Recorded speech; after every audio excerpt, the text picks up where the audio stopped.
Hello my dear friends, I am Prashant Mavani and I warmly welcome all of you to StudyIQ. I hope you all are doing good. Today is 14th March and let's see what we have got in today's PIB. But before moving ahead, I would like to share this beautiful quote with all of you. Continuity gives us roots, change gives us branches, letting us stretch and grow and reach new heights. If you ask me, then I would say continuity is the key, or you can say it is the success mantra, particularly for competitive exams, because you get something every day, something is taking place, right? To say, for example, this is PIB. You might have observed that every day you have something new on board, isn't it? You are learning something new, and I believe that we are some of the most luckiest people in this world because we get to learn new things on regular basis. If you see and if you sit down and think about this thing that a couple of years ago what we used to know about and what we are knowing now, then you will be very surprised, right? The other thing is, when I say continuity, see, we all face these moods, isn't it? Many times we are happy, many times we are sad, and in an hour as well you can have half an hour in which you were happy and the rest half hour you are feeling down. So mood is something that is erratic in nature, it is very fluctuating, so there is hardly anything we can do about it. But one thing that we can do, even when we are having a very bad mood, if we identify that, okay, and these are the things, right? This is a technology that I'm talking about. Just when you are feeling bad, just identify that bad feeling or bad mood and say to yourself, you can literally speak to yourself, you can say that, okay, I am having a bad mood, but I have to study, I have to finish this thing, whatever thing that you have planned, that I have to finish it. And you will find that once you will take a little bit of courage, and when you will execute that thing, when you will finish it, you will have a small flower of confidence, right? You will see a small little tiny flower of confidence within you, and this is the thing, right? This will help you with your continuity. Do give it a go, and if you find it bit beneficial for you, then do let me know about it. With this, dear friends, identify the person that you can see on your screen. It is a difficult one, I know, right? I am giving you a hint. This person used to work in films. I'm not giving you what types of films he used to work, because if I tell you that, then it will become very easy for you. He's a very famous person, of course, and the last person on your screen was Rex Tillerson, and he was there because of this Rexit. Rexit basically stands for this Mr. Trump has fired Rex Tillerson. With this, dear friends, this is my Facebook page here. You can download PDF of this lecture from my Facebook page, and our pen drive and tablet courses are available. UPSC optional courses, defense exam courses, you have SSC and bank courses, state PSC courses, and much more on our StudyIQ.com. Your exams, your prelims are not far, so we have got MCQ. Your test series is out there, so do check out StudyIQ.com. Today we are going to start with a country, Madagascar. You know the reason why we are talking about it, because our president is here in Madagascar. He visited Mauritius, and his second leg of this journey is here in Madagascar. Now you have this capital here. It is very difficult to pronounce, trust me. Antananarivo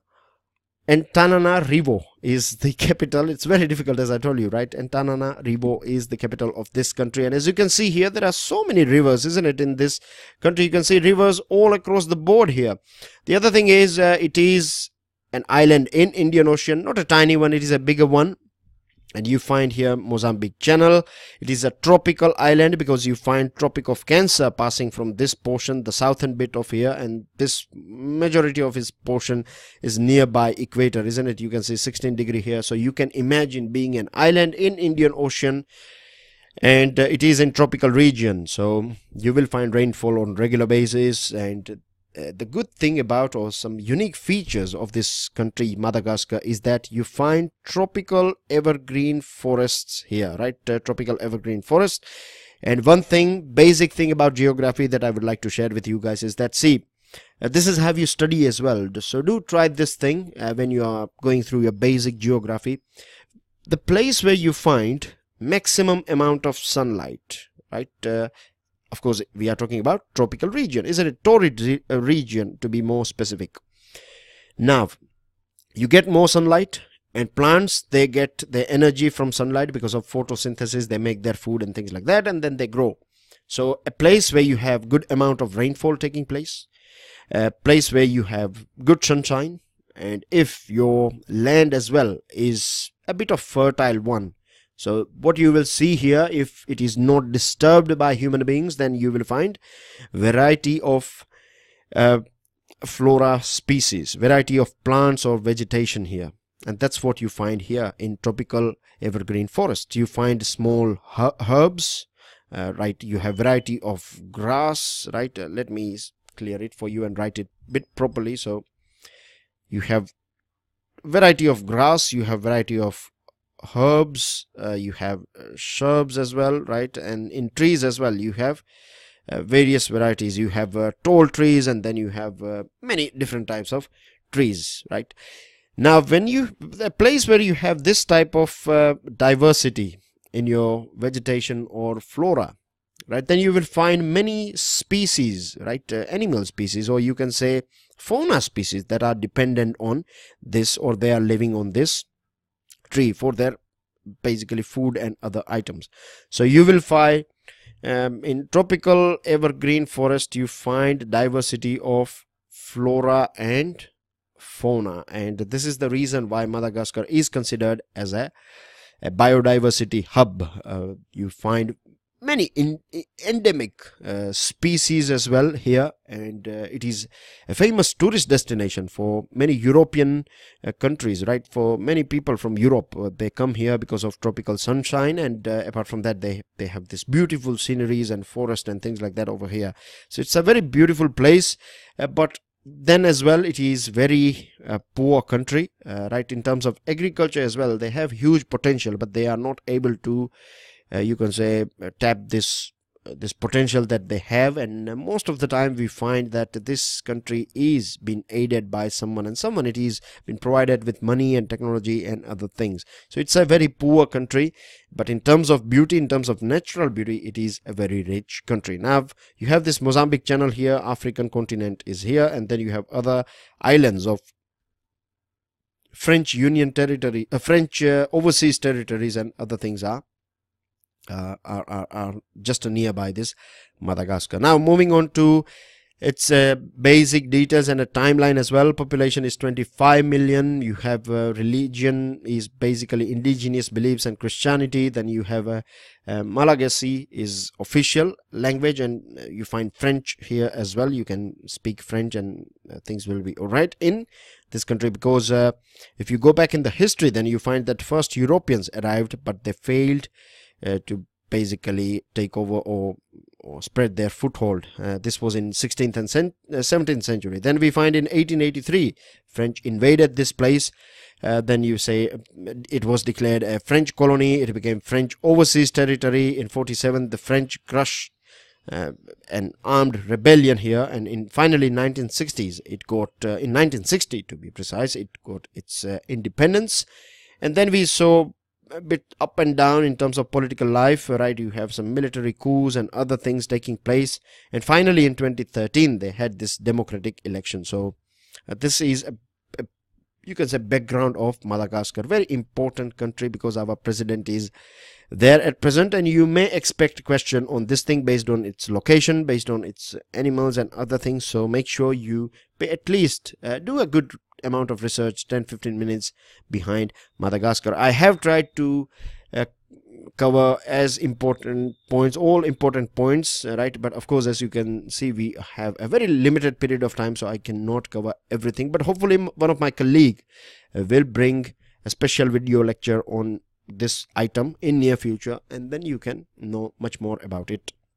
Right, so India and Madagascar, we have signed an umbrella agreement, and under this you have a defense cooperation as well. Now Indian Ocean region, remember, so this is the thing, India is trying to get all this IRO region countries, Indian Ocean region countries, on one board, and we want to develop this military or defense cooperation with each other, because Indian Ocean is very important for our goods, for our transportation, for our export and import, right? And it is very much in our interest, as well as it is very important for all IRO as well as this world countries as well, that this Indian Ocean region is peaceful, free from piracy, free from terrorism, and other disruptive activities may be conducted by China. We are also working together to improve this air connectivity between each other, between Mauritius and India, and we are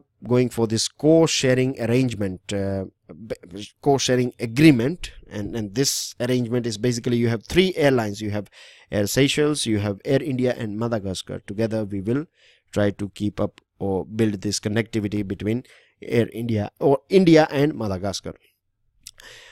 Another item is Indian Ocean region was talked about. We exchanged views and we acknowledge that there is a need for maintenance of stability and things like that in this IOR region. Terrorism is a big threat for every country at present, and together we have decided that we will develop a strong global response to this terrorism, and this helps our country in United Nations Security Council and other places as well. The more countries are backing us, the better it is for us. We have provided or offered a line of credit worth 8.7 million, and this will be utilized for agricultural development and farm mechanization.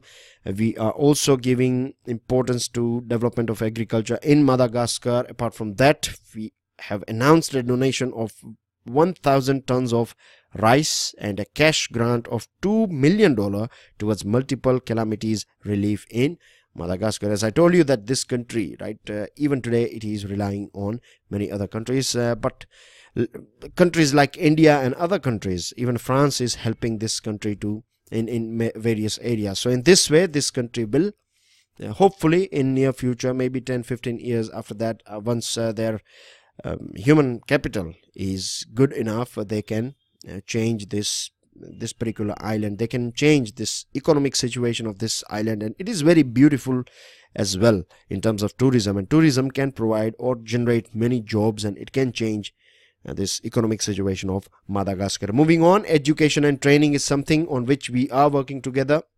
We are providing assistance in this area as well to Madagascar. And one more important thing, that Grand Cross, this is the second highest civilian honor that has been bestowed on our president, Mr. Ramnath Kovindji. Moving on to another item, Prime Minister expressed his grief on the passing away of Professor Stephen Hawking. He was 76. He passed away at his home in Cambridge, and we all, I'm sure we all are aware about this thing, that he was a theoretical physicist, and he did some outstanding work, groundbreaking work in black holes and relativity, and his story is very inspiring. Right back in 1963, he was told by his doctors that he won't survive more than 2 years. But shall we term it as a destiny of Mr. Hawking, or whether it was a good destiny of the world, that he stayed with us till 2018, and the work that he has done is definitely going to outlive him. We will remember him for a very long period of time. Generations to come will remember him for his contribution. He is such an inspiring person, no doubt, and he is considered as brilliant as Albert Einstein. So hats off to this type of person, Stephen Hawking. I salute his hard work, his dedication, and whatever he has done for humanity. So thank you very much, sir, for all your contribution. With this, dear friends, Cabinet has took many important decisions. The first one is urea subsidy scheme will be extended till 2020. From 2017 to 2020 is 3 years, right? So we have got 2 more years to go. So for 2 more years, this subsidy will continue, and the main job here, or the main objective, is to ensure that adequate quantity of urea is made available to our farmers. And you know, this has a direct relation with demand and supply. If the supply goes down, and if the demand is there, or if there is a rising demand, then the price will go up. But luckily, we have decided that they will be sold under this statutory controlled prices. Estimated cost of this scheme will be 1,65,000 crore rupees. Money will be paid, or this subsidies will be paid or disbursed via DBT. So there is no leakage, or no one is taking away or this money, or corruption and things like that will be eliminated with the help of this DBT. Now, I told you about this neem coated urea. Remember, we have talked about this thing that we find advertisements, and here you have some important points in favor of neem coated urea. It improves soil health. It reduces this cost because of these chemicals and things are not involved in this neem coated urea. It kills pests and diseases, and it helps, or it has in fact increased or provided better results in terms of yield in paddy, sugarcane, maize, soybean and tur. You have different percentages here. You don't have to remember them, but just keep these points in mind, right? Many a times you find MCQs on this type of items, and you may be asked steps taken by government in like doubling farmers' income and things like that. So reduction in input cost as well is a big step. So neem coated urea, you can utilize it over there. In terms of organic farming, you can use this thing. You can argue that it helps in keeping our soil bit more healthy, because we know this side effect of these chemicals and other things. And of course we know this positive impact is that diversion of subsidies will be eliminated by DBT. Now, a small update, small item, and it is coming from again cabinet. MOU has been signed between India and Iran, right? It was basically approved when Iranian president was here. At that point of time we signed this MOU. Now cabinet has approved this thing, and it is in terms of traditional systems of medicine. Now we have always supplied huge amount of medicines to Iran, and India is also considered as a pharmaceutical hub of the world, so we are very famous in this thing. But now we are also shaking hand with Iran, and we are going to supply them this traditional system of medicine as well. So this is going to be win-win for both of us. They require medicines, and we can export. You can say export is not the right word, I believe, but we can spread this traditional knowledge of our country, traditional medicine system. And if this thing is helping in the betterment of human beings, if this thing is taking away pain from other people or people from other country, then this is a very good step, and this works as a soft power for our country as well. So this is a thing. Now we have news from Atomic Energy, Department of Atomic Energy to be precise. This was said by Dr. Jitendra Singh in the parliament when he was basically responding to a question. So when Prime Minister of Canada was here in our country at that point of time, we signed an MOU, and this MOU was about this nuclear energy. We are going to work together with Canada in R&D, research and development, and this is basically about designing advanced pressurized heavy water reactor. I have a question for you based on this heavy water reactors today in the end of this slide. Then you have this mutual consultation, and we are going to do test, and together we will develop new material, and then we'll test them and things like that. So all these things, right, radiation isotopes and other things are covered under this MOU. The period of this cooperation will be 5 years, and then it can be renewed when both countries are happy with it. Last item in today's discussion is coming from Ministry of Coal, and you have this fly ash waste, and this waste you can use it for extracting energy out of it. So what government has done is they have reduced this GST rates on this fly ash, and they have designed a portal, a website from which they can monitor this generation and utilization of this fly ash, and they have developed a mobile application as well. So the name of this application is Ash Track. Remember this thing here, this is the most important bit here. Apart from that, fly ash can be used for they can be used for energy production in thermal power plants across the country. So this one is number one, this one is number two in terms of importance. And I have a small, you can say, figures or facts for you guys here. You can just have a quick glance over it. You don't have to remember it, just quickly go through it. It is about fly ash generation and its utilization. That's everything that we have got in today's discussion, dear friends. I have 3 questions for you, one from history, the other one is science and tech one, and the third one is again science and tech one, or you can say current affairs plus science and tech. It is about this nuclear reactor. So go through it and make sure you pass your answers to me. Check out StudyIQ.com for our pen drive and tablet courses, and please don't forget to share this lecture with your friends and other people. I'll see you all soon. Enjoy your studies. Jai Hind.